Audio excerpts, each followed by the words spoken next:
একটা হাদিস শোনাই। আল্লাহ পাক বলেছেন, হে আদম সন্তান, আমরা কি আদম সন্তান না?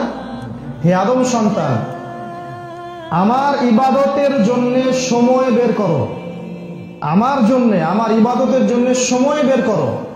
যদি তুমি আমার জন্য সময় দিতে পারো তাহলে দুইটা তোমাকে ফজিলত আমি দিব। একটা হচ্ছে তোমার সমস্ত টেনশন আমি দূর করে দিব, টেনশন বলে কিছু আপনার থাকবে না, এবং তোমার সমস্ত দারিদ্রতা আমি ঘুচিয়ে দিব ইনশাআল্লাহ। আর আল্লাহ পাক বলেছেন, ওয়াইল লাম তাফআল, তুমি যদি এইটা না করো, আমার জন্য সময় না দাও, আমার ইবাদতের জন্য সময় বের করতে না পারো, তাহলে তোমার দুই হাতকে আমি ব্যস্ততা দিয়ে ভরে দেব।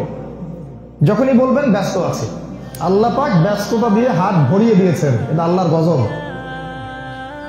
আরেকটা হচ্ছে, তোমার অভাব আমি কোশ্চিন কালেও দূর করব না, তোমার অভাব আমি দূর করব না। কপালের মাঝখানে আল্লাহ পাক অভাব লিখে দিবেন। টাকা থাকতে পারে 1 কোটি, 2 কোটি, 3 কোটি, 10 কোটি, অভাব দূর হবে না। কারণ টাকা মানুষের অভাব দূর করে না, আল্লাহ মানুষের অভাব দূর করেন। একজন ভ্যান চালক সারাদিন ভ্যান চালায়, দেখবেন রাত্রেবেলা দিব্যি সে নাক ডেকে ঘুমাচ্ছে, প্রশান্তির ঘুম।